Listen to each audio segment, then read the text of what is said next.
Здравствуйте, уважаемые друзья! Я приветствую, чуть было не сказал всех любителей профессионалов рынка капиталов, но, наверное, все-таки прежде всего любителей рынка капиталов, те, кто инвестирует, то есть прежде всего неквалифицированных инвесторов. И мне бы сейчас хотелось поговорить о программе усреднения стоимости доллара. Иногда ее можно назвать усреднение стоимости активов, либо валют, в которые вы совершаете свои инвестиции, то есть какие-то программы. Это крайне важная тема, потому что, да, все инвесторы, они делятся на две категории: квалифицированный инвестор и неквалифицированный инвестор. Существует математический подход, когда квалифицированный инвестор — это тот человек, у которого более $1 миллиона активов собственных, и доход у него, как правило, $250 тысяч и выше. Так определяет, во всяком случае, американское законодательство. Возможно, в других странах другие цифры. Я это тоже допускаю, тем не менее, вот такой математический подход. Но есть, конечно же, и просто обыкновенный, чисто жизненный подход. То есть неквалифицированный инвестор — это тот, кто не участвует в рынке капиталов, который не владеет достаточно информацией о том, как ему нужно инвестировать, когда покупать, когда продавать. Он не трейдер, он не участник биржевого рынка, у него нет там брокерских счетов, он сам не торгует и так далее. То есть много таких ситуаций, но при этом мы все знаем, что финансовые планы нужны каждому человеку, без исключения. То есть у всех есть свои жизненные цели, все копят деньги тем или иным образом, кто-то в кубышке, кто-то в банковской ячейке, кто-то вкладывается в недвижимость и другие активы, кто-то в инвестиционные портфели, самые различные ситуации. Но в любом случае у каждого есть цель, у человека, у молодого человека обучиться, создать семью, купить квартиру, у людей взрослых поехать путешествовать, внуков воспитать, детей поднять и так далее. Ну а людей близко уже к серьезному возрасту создать капитал на пенсионный период, или, как мы его называем, более красиво, золотой период. То есть всем нужно что-то создавать, накапливать, поэтому финансовые планы нужны всем. Что для этого нужно? Конечно же, встретиться со специалистом по финансовому планированию и поговорить с ним, как это сделать. Но естественно, что этот специалист вам подскажет, нарисует ваши жизненные цели, диаграммки всякие порисует и прочее. Но, естественно, как же проводить инвестиционную стратегию? Стратегий много, они самые различные, и если вы выбрали какую-то, наиболее важным моментом является дисциплина. Если вы выбрали какую-то стратегию, вы должны ее дисциплинированно реализовывать, а не кидаться эмоционально в ту или другую сторону. И если вы не квалифицированный инвестор, не превращайтесь в трейдера, когда вы пытаетесь поймать лучшее время, когда заходить на рынок, и лучшее время, когда с рынка выходить. Это бесперспективное занятие. Во-первых, потому что у вас нет инструментария, который есть у трейдера, потому что он на бирже в течение нескольких секунд может совершить сделки. Да и то не всегда, если крупные позиции, их не так легко продать или купить. Во-вторых, нет знаний.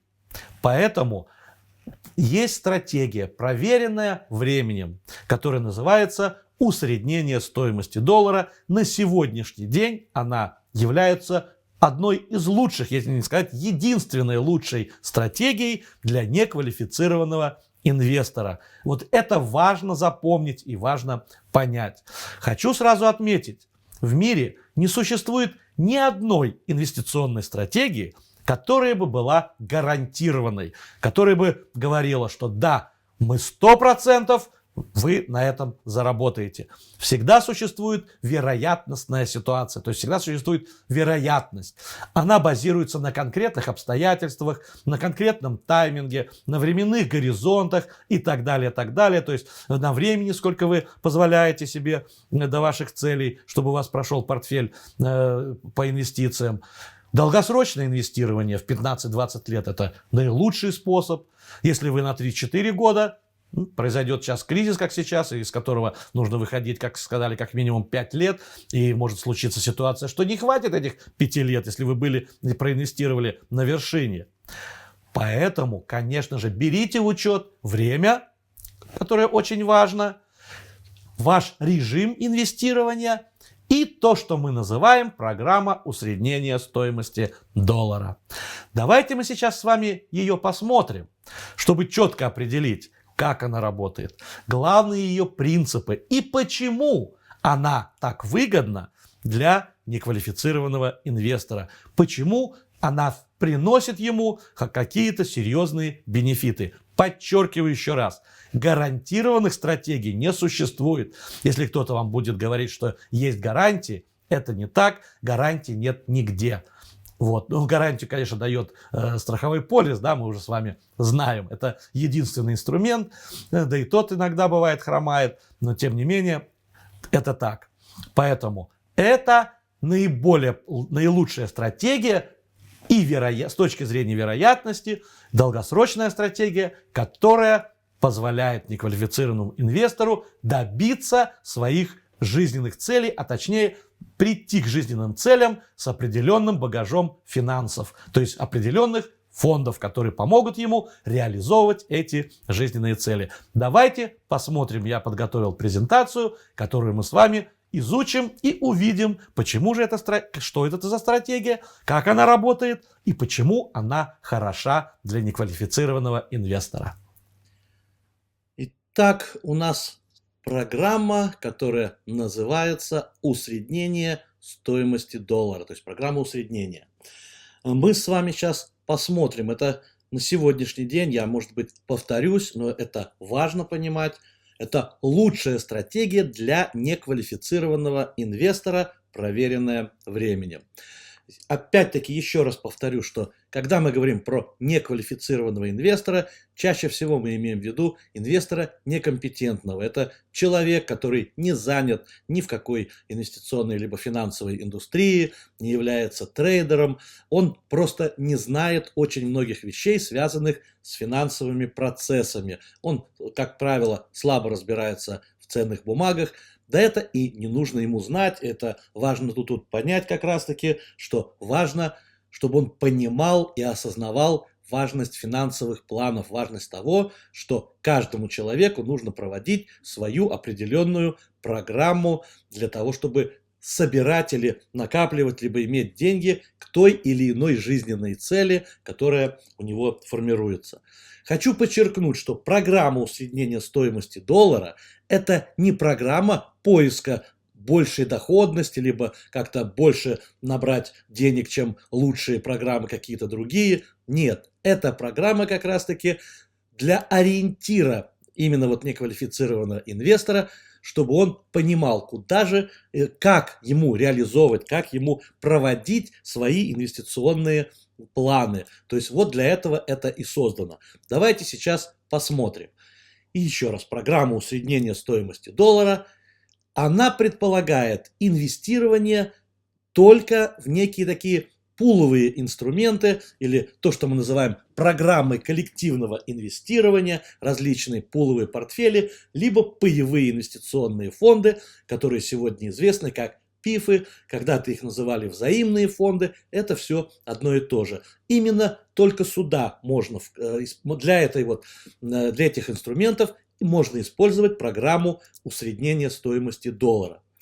Инвестировать только систематически с очень жестко определенными периодами времени. И этот период времени выбирает сам инвестор, как ему позволяет его жизненные обстоятельства, его доходы и так далее. Он может сам для себя определить, это может быть раз в год, раз в квартал, раз в месяц равными порциями. Например, это может быть $1000 за каждый раз, но главное, чтобы это происходило систематически, и исполнять это нужно очень-очень строго и дисциплинированно, вне зависимости от того, что происходит сегодня на рынке. Поэтому важно не обращать внимания на ситуацию на рынке. Это очень хороший момент, очень хороший нюанс, потому что тогда нет беспокойства, все время беспокоиться, а вот сегодня рынок падает, завтра он не падает и так далее. То есть нет смысла переживать о том, что же происходит на рынке. Взгляните, в чем же суть этой стратегии? Если на рынке негативные тенденции, например, как это происходит сейчас, я эту презентацию делаю в конце марта 2020 года, рынок падает, вы знаете, что мы находимся в кризисе, то вы приобретаете такие вот паи фонда по лучшим ценам. Может быть, они не идеально самые лучшие, но они откровенно сниженные. Если на рынке позитивные тенденции, вы покупаете по худшим ценам, но при этом растут ранее купленные паи в цене. То есть то, что вы приобрели когда-то, они в это время уже подтянулись. И в результате происходит сглаживание. Сейчас вы увидите некоторые математические фокусы, которые на самом деле абсолютно реальны, которые действительно создают некое усреднение, придавая тем самым выгоды тому, кто проводит эту программу. Общая стоимость покупки, расходы вот на эти паи, они усредняются.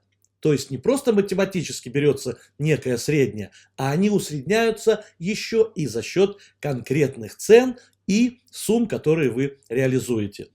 Давайте посмотрим конкретный пример.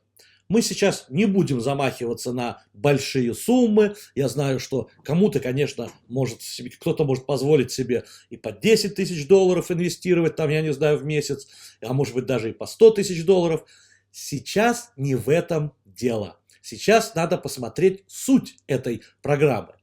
Если один пай или одна акция какого-то паевого фонда стоит 100 долларов на какой-то текущий момент, то вы приобретаете 10 паев, проинвестировав 1000 долларов.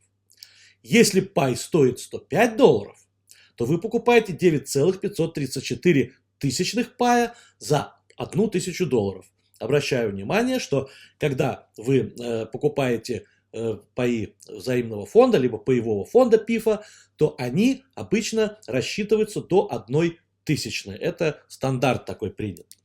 Если пай стоит 95 долларов, то вы покупаете 10 526 пая за 1000.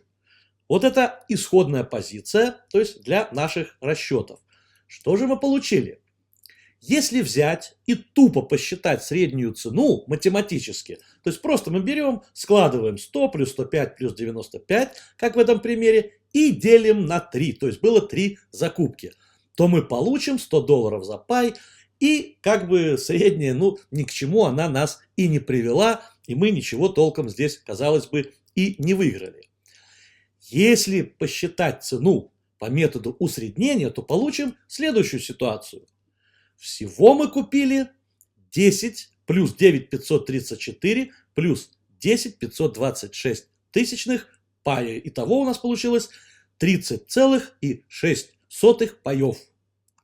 То есть общие затраты на покупку у нас остались 3000 долларов. То есть вроде бы ничего не изменилось. Но стоимость одного пая в этом ситуации получилась 99,8. То есть мы уже видим, что вместо 100 долларов за пай мы заплатили 99,8. Вы можете сейчас удивляться, можете проделать из реальной жизни самые различные подходы, посчитать, посмотреть. Вы всегда будете получать ситуацию, когда усредненная цена будет меньше, чем цена средняя, чисто математически, если сложить все цены и разделить на 3. Это будет происходить всегда, так что нет тут никакого удивления, нет никакого фокуса, это совершенно нормальная ситуация. Что же происходит дальше? Выгоды появляются уже на стартовой позиции, еще до работы инвестиций в портфеле. То есть они еще как бы не начали работать, но за счет того, что вы приобретали паи по разным ценам в процессе своей работы, то вы уже получили 0,2 выгоды. Хорошо? Ну, конечно же. Да, это немного, но если вы находитесь в долгосроке, а мы говорим только про долгосрочное инвестирование, а это может быть там 5, 10 лет, 15 лет, эти 0,2% превращаются в значительно большие цифры. В реальной жизни этот фактор только улучшается, когда мы реализуем эту программу. Со временем и увеличением числа периодов выгода только растет. Поэтому я, конечно, никого не призываю. Каждый должен сам сесть, наверное, с ручкой, сесть рядом со своим финансовым консультантом и посчитать. Может быть, есть смысл каждый месяц это делать, либо каждый квартал.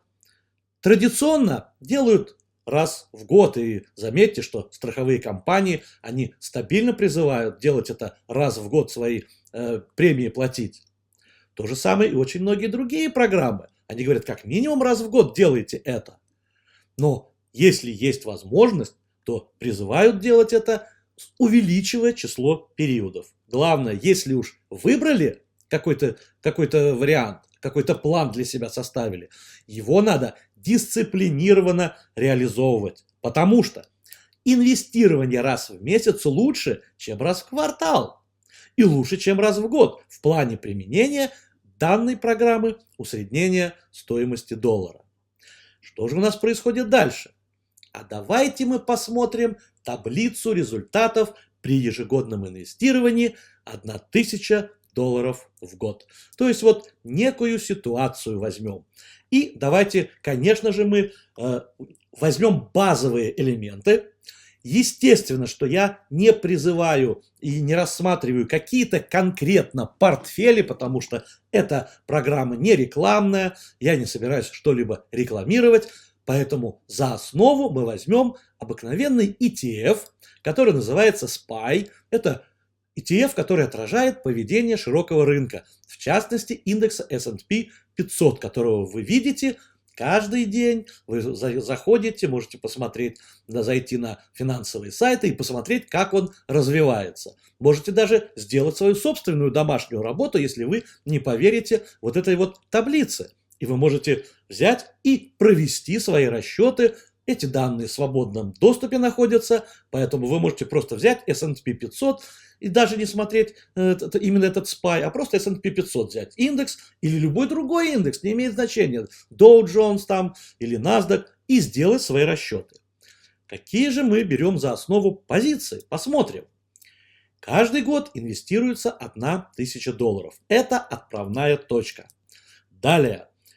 Лучший. Вот есть такой вот лучший инвестор, мы его назовем the best, который просто настолько одарен, у него настолько колоссальные способности аналитические и разного рода, скажем так, экстрасенсорные развитые чувства, что он покупает паи фонда по самым низким ценам в каждом текущем году. То есть он просто вот ловит, вот год прошел, и он выбирает самую низкую цену. Ну, бывает такое иногда, хотя я в это не верю, чтобы кто-то мог просто вот за год найти и определить лучшую цену. Но тем не менее, допустим теоретически, что так оно случилось. Теперь давайте посмотрим худший. Это, что называется, счастливый человек со знаком наоборот, то есть worth. Он его всегда, что бы он ни начал делать, он покупает паи по самым высоким ценам в текущем году, в каждом конкретном году.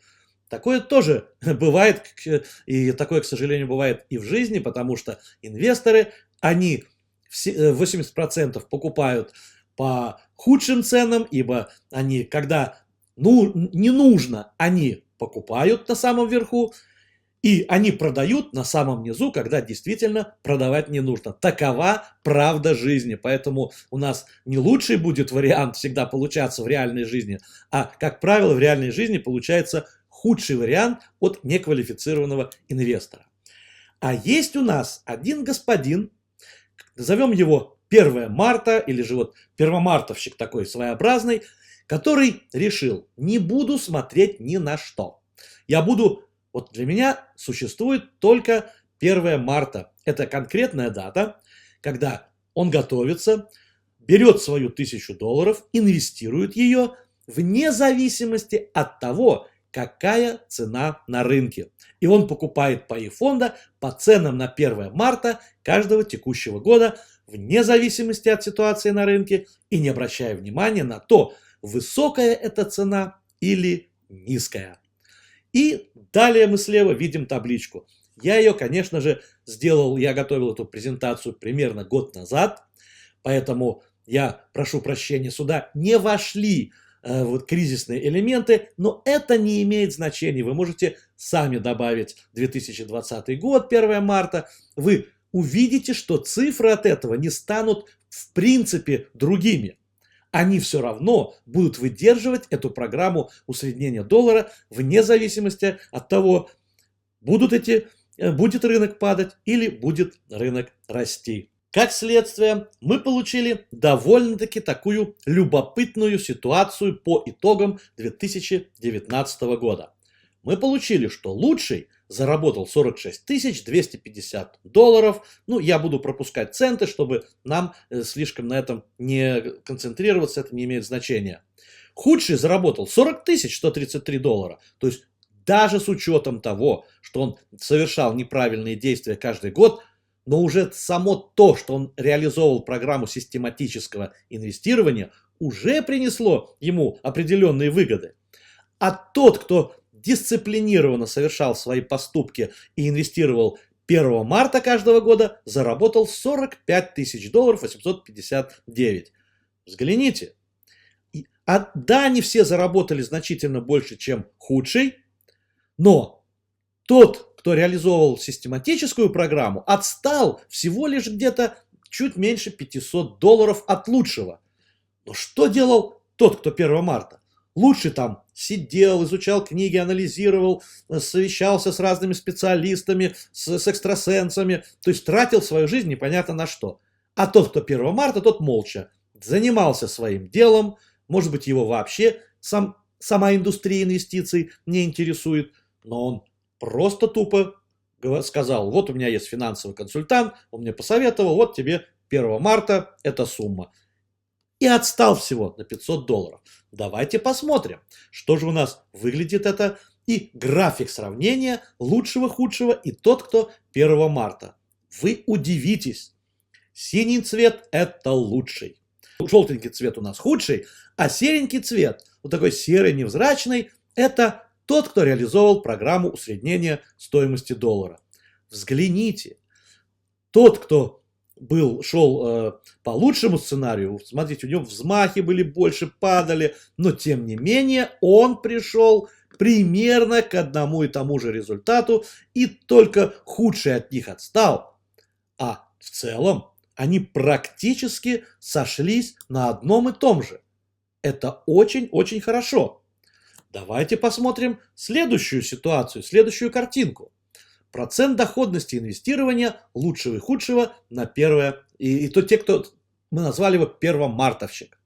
Лучший вложил всего 20 тысяч, да, но при этом это было в растяжку, то есть не сразу он вложил 20 лет назад 20 тысяч, а постепенно получил 46 251 или 131 процент он заработал, то есть более чем в 2 раза. Худший 20 тысяч и заработал грубо 100%. А реализатор программы усреднения стоимости доллара вложил 20 тысяч, получил 129%. Ненамного он отстал от лучшего, но еще раз хочу подчеркнуть, он не тратил свою жизнь и силы на разного рода те действия, которые в жизни его, может быть, и не интересуют. Может быть, он писатель, может быть, он хороший артист или кто-то еще. Его интересует результат и его конкретная жизнь, то, чем он увлекается в жизни, гораздо для него важнее. Теперь давайте посмотрим. Кто-то скажет: а я вот сразу хочу вложиться, и мне плевать на то, что там кто-то делает по программе усреднения стоимости доллара или нет. Давайте посмотрим. Иногда бывает для одноразового инвестора, особенно те, кто такие продвинутые, так называемые sophisticated, может быть, это и есть смысл. Я ни в коем случае не хочу сказать, что нет, этого не надо делать. Но я хочу сравнить квалифицированного с неквалифицированным прежде всего. И предположим, опять-таки, мы используем тот же самый фонд SPY, который базируется на широком индексе. И смотрим. 1 марта он по-прежнему покупает паи на 1 марта текущего года вне зависимости от ситуации на рынке и не обращая внимания, высокая цена или низкая. Вот 1000 долларов он каждый год продолжает делать. Соответственно, в табличке вы видите и результат такой же, 45 859. Ничего не изменилось. А вот тот, кто делает единоразовый взнос, он, конечно же, сразу вложил в 1998 году 20 тысяч долларов. И тоже сделал это 1 марта, чтобы у них были одноразовые, такие однотипные стартовые условия. Да, он заработал больше, 53 тысячи долларов. Но что происходило внутри, взгляните. Внутри происходили самые невероятные события. И плюс к этому очень много различных ситуаций. Ну, давайте посмотрим. Вот наш человечек вложился, вот его портфель потихонечку, полигонечку накапливался и недалеко, в общем-то, ушел от лучшего, потому что вот этим оранжевым цветом это наш первомартовщик. А что же происходит с тем, кто сразу вложился? Вот он синим цветом 20 тысяч вложил, в 2003 году провалилось. Я очень сомневаюсь, что в реальной жизни человек, у которого провалились 20 тысяч, скажет, да ну его, он просто выйдет из программы. А у того, кто среднюю программу реализовывал, в это время уже был плюсик. Вот он прошло еще время, в 2009 году, через 11 лет, тот, кто вложил 20 тысяч, у него бабах, и меньше, чем вложилось через 11 лет. И он приходит к финансовому консультанту и говорит, да ты же мне говорил, что будет в долгосроке всегда накопления хорошие, а у меня оказалось убыток. А тот, кто вкладывал по 1000 долларов, посмотрите, да, был кризис, да, был провал. И заметьте, я же не беру какие-то специальные портфели, я взял только исключительно широкий рынок, S&P 500, данные открытые. И вот он, да, он тоже провалился, но все равно это выше даже то, что было в 2003 году и даже в 2004 году. Ну, дальше у нас рынок развивался, вы помните, по такому пузыреобразному типу, поэтому все они хорошо после этого заработали. Но сколько переживаний у нас прошел тот, кто один раз вложился, это неизвестно. Неизвестно, какая его психологическая установка внутренняя, каков это психотип. А тот, кто постепенно это делал, он шел и шел себе, шел и шел. То есть он реализовывал эту программу. Теперь давайте посмотрим. Разовый вложил 20 тысяч или заработал 53 511 или 168% за это время. При этом всегда следует помнить, что он сразу расстался с 20 тысячами долларов и не мог их использовать для своей жизни. Он же мог в это время и куда-то съездить, путешествия какие-то совершить или обучить детей. Но он все, расстался с этими деньгами и только за них переживал. А реализатор программы усреднения стоимости доллара вложил 20 тысяч, заработал меньше, 45 или 129, не так уж сильно отстал. Но при этом он инвестировал постепенно, не нагружал свою семью финансовой какой-то нагрузкой, мог использовать эти деньги на жизнь или иные цели в течение всех 20 лет инвестирования, и это не было для него тяжким бременем. Достаточно хорошие выгоды. Так в чем же преимущество в итоге усреднения программы стоимости доллара? Всегда дешевле расходы на покупку паев во времени. То есть паи в итоге всегда выгоднее становятся, и их цена усредненного такого вида всегда ниже. Не верите? Делайте свою домашнюю работу. Я же ведь не хочу вам что-то наговорить на веру. Зашли, взяли из интернета официальные все цены известны, они в публичном доступе. Вот, зайдите там Yahoo Finance или еще какие-то финансовые порталы, и вы всегда найдете цены и все можете проверить. Остаются средства на жизнь в течение периода инвестирования. Вы же не сразу бухнули все 20 тысяч, а если вы выбрали большую программу, это могут и большие суммы быть. Вы постепенно все это реализуете. Нет причин волноваться и следить за рынком, и смотреть хороший рынок, плохой рынок, пить корвалол, пить какие-то другие сердечные таблетки, а еще, не дай бог, скатиться потом, пить какие-то более крепкие средства типа алкоголя и переживать. Нет, у вас совсем другая картинка, вы на это не обращаете внимания. Очень важно, дисциплинирует. Сначала тяжело бывает дисциплину соблюдать, и поднять себя за волосы и сказать, вот да, этого 1 числа там мы взяли 1 марта, но можно взять любой другой, 1 января там, ну 1 января не самый лучший день, так как это Новый год, ну любую другую дату, там 1 февраля, там апреля и так далее, и так далее.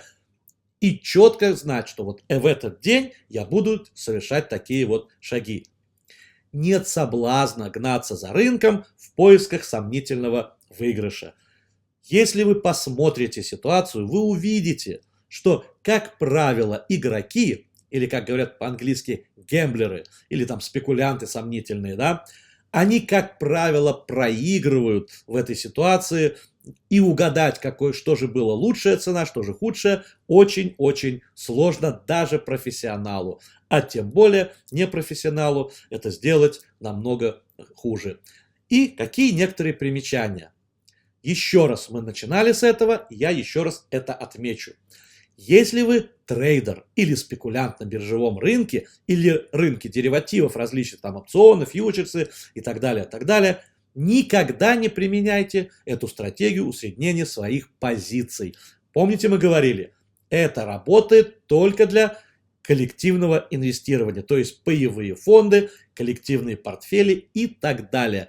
Но если кто-то купил, допустим, акцию Apple или там, неважно, другую там Google и прочее, и видите, что она начала падать, то есть соблазн во время падения докупить ее по более низкой цене, чтобы усреднить предыдущую большую цену. А она продолжает падать. И вот тогда у трейдера есть или спекулянта еще докупить. Если вы почитаете Уильяма О'Нила, у него очень много интересных книг, то вы найдете там пример, как один трейдер дом продал собственный, чтобы вот реализовывал эту стратегию усреднения позиции, когда она падала, и в итоге он дом потерял, и да, он там вытащил с огромным убытком из этой позиции вышел, но это было для него трагедия. Поэтому трейдеру и спекулянту эта стратегия не подходит. Поэтому данная программа предназначена исключительно и только для инвестирования в коллективные инструменты, как мы уже сказали, пифы, диверсифицированные портфели и прочие такого рода активы, которые вы можете для себя использовать. Ну что ж, все, что я могу теперь вам пожелать, это успешных решений, правильных решений, успешного инвестирования. И помните, что эти программы хороши как для профессионалов, так и для непрофессионалов. Эта программа усреднения стоимости доллара подходит для всех. Уважаемые друзья, мы с вами просмотрели презентацию. Я надеюсь, вы сделаете свои выводы. Мы никого ни к чему не призываем и ни на что не подталкиваем и не заставляем. Мы даем определенное знание, даем информацию, как лучше сделать, исходя из опыта прошлых результатов, исходя из опыта прошлых неквалифицированных инвесторов, которые использовали то, что сегодня есть. Я знаю огромное количество людей, которые использовали эту стратегию, и они мне говорили потом: спасибо, Игорь Александрович, что вы нам подсказали, как надо делать. Потому что сами мы, никак не угадаешь. Рынок вот он наверху, либо он внизу. Это невозможно сделать, особенно неквалифицированному инвестору. Даже квалифицированные специалисты и те не могут понять, где же дно, где вершина рынка, а уж неквалифицированному тем более. И не надо слушать кого-либо, кто говорит: я точно знаю, как оно будет. Посмотрите, вот летчики точно называли цифру, и даже они проскочили на 1,5-2% по вершине вот этого 2020 года. Поэтому действительно это важно, и это серьезно. Я буду очень рад, если представленная презентация поможет кому-то, а может быть, я не знаю, ограниченному числу людей, либо большому числу людей, создать свои собственные финансовые планы, создать свои инвестиционные программы, и они смогут их реализовать, и они дадут им конкретный результат для их жизненных целей и для их финансовых целей. Еще раз хочу подчеркнуть, эта программа не является советом, она не является инвестиционным консультированием. Она дает информацию, что такая программа существует. А конкретные цифры, конкретные сроки, пожалуйста, обращайтесь к своим финансовым консультантам. Они вам подскажут, что нужно сделать, какие параметры, какие сроки, как это все реализовывать. Они точно вам помогут в этом плане разобраться. На этом я хочу с вами попрощаться, сказать вам всего самого наилучшего.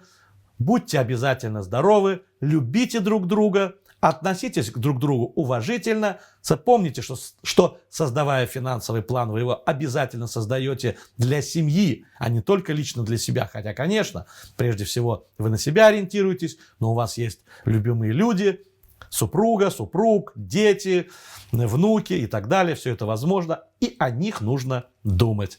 И если за этим будет стоять любовь и забота, то у вас обязательно все состоится и обязательно все сложится и реализуется так, как вы и задумывали. Теперь я хочу сказать вам до свидания. Будем все здоровы, счастливы и радостны. И до новых волнительных встреч!